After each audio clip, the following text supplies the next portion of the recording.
skúsim zdôrazniť jednu vec.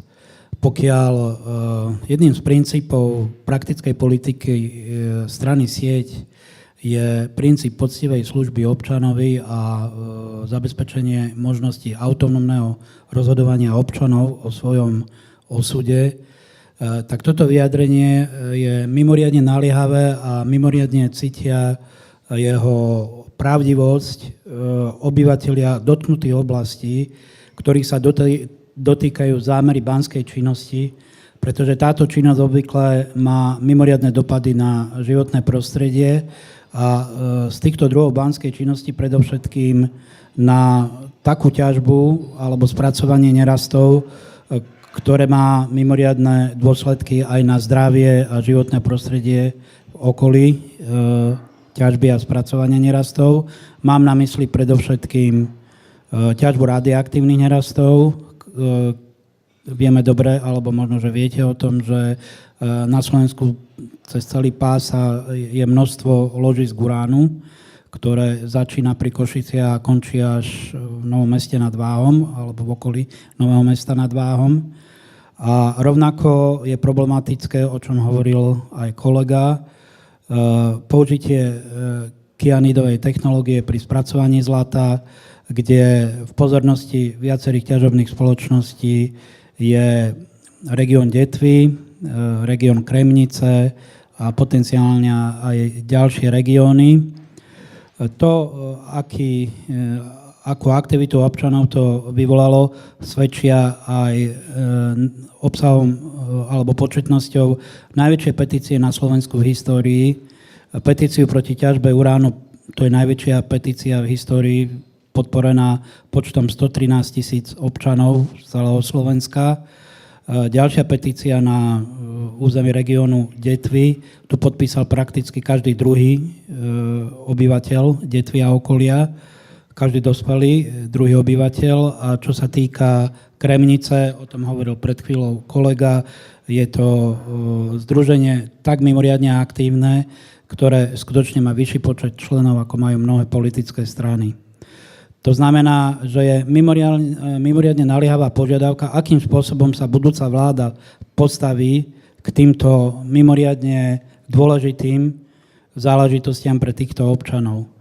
Chcel by som povedať jednu vec, že v danom prípade je potrebné predovšetkým hovoriť, aký by mal byť ten rozhodujúci a prevažujúci verejný záujem.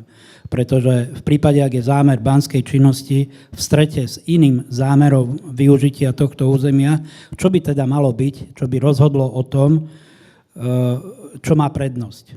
Hej. My hovoríme, a toho dôkazom je aj vývoj z posledných zhruba 5 rokov, tvrdíme, že prevažujúcim verejným zájmom by mal byť prevažujúci názor verejnosti, ktorý bol vyjadrený demokratickým spôsobom na základe aj pripomienkovania platných regulatívov územného plánu. Máme však problém v tom, že Ministerstvo hospodárstva ako kľúčový predstaviteľ, vrcholný predstaviteľ banskej štátnej správy často tvrdí, že rozhodnutie o neprípustnosti banskej činnosti, konkrétne napríklad v lokalite Jahodná, kde je ložisko uránu, alebo v ďalších lokalitách, ako sú v prípade Banskobystrického kraja, na území Kremnice, na území Detvy a tak ďalej, je údajne neprípustným zasahovaním do rozhodovania o banskej činnosti, že len teda oni majú rozhodnúť o tom, či tam banská činnosť bude alebo nebude. V tejto veci treba vlastne vysvetliť, že žiaden predpis ani banský zákon nehovorí, že sa musí ložisko ťažiť, každé ložisko, ktoré sa vyskytlo. Ak by to tak bolo, tak potom môžeme ťažiť ešte aj pod Michalskou bránou, lebo je tam výborné štrkové podložie.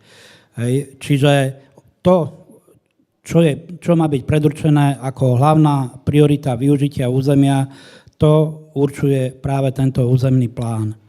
A my v rámci územného plánu chceme, aby sa požiadavky územného plánu naozaj rešpektovali a aby nedochádzalo k tomu, že sa rôznym spôsobom obchádzajú.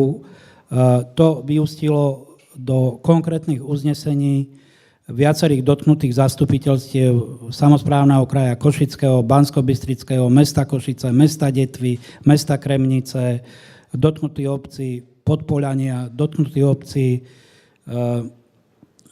v slovenskom Rudohorí v okolí uránového ložiska na Jahodnej, ktoré boli odovzdané priamo premiérovi Ficovi. A chcem povedať, že tá odozva na to, aby bol uprednostnený prevládajúci názor verejnosti vyjadrený platne v záväznej časti územného plánu, tak to sú výsledkom, ja by som to povedal, akože torza toho, čo sa mohlo dosiahnuť, čo je v súčasnosti platné buď v geologickom zákone alebo v banskom zákone. Teda na tomto základe musím povedať, že ja to ináč vyjadriť neviem, že je to typickým príkladom obojetnej a dvojznačnej politiky Smeru ako súčasnej vládnej garnitúry, kde, poviem príklad, dajú zákaz ťažby uránu do geologického zákona, ktorého predmet úpravy vôbec neupravuje ťažbu. To znamená, že je tu daná poistka, ktorá sa bude hodiť v budúcnosti, možno po voľbách, kedy na základe podania na ústavnom súde sa urobí záver o tom, že zákaz ťažby uránu v inom zákone, ako ktorý upravuje ťažbu, teda v banskom zákone, je neplatný. To znamená, že to, ako sa to rýchlo schválilo, sa to opäť zruší. Rovnako, ak dali zákaz použitia kyanidovej technológie, tak rovnakým spôsobom môže dôjsť k jeho zrušeniu.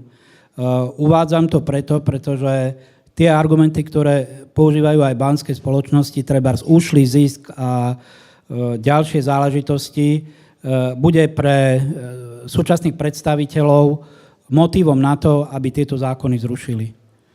Chcel by som poukázať na jednu skutočnosť. V minulom roku v apríli, v roku 2014 podala americká firma Eurogas náhradu škody voči slovenskému štátu za nemožnosť využitia banského práva vo výške 3,2 miliardy dolárov. Takým istým spôsobom, bez hľadu na to, že či je tu skutočne úspech na výhru v súdnom konaní, bez hľadu na to s tým budú operovať a to isté sa robí už aj teraz. V prípade prieskumného územia na Jahodnej, kde vyjadruje držiteľ prieskumného územia, že podá žalobu na Slovenskú republiku, pokiaľ mu nebude umožnené pokračovať ďalej v prieskumoch. Čiže takéto taktiky budú a preto ja sa vraciam k tomu, čím som začal, že treba ten systém vymyslieť tak, aby bol trvalo udržateľný, aby ho nebolo možné zmeniť zo dňa na deň a to sa dá len tak, ak o tom budú rozhodovať autonómne občania.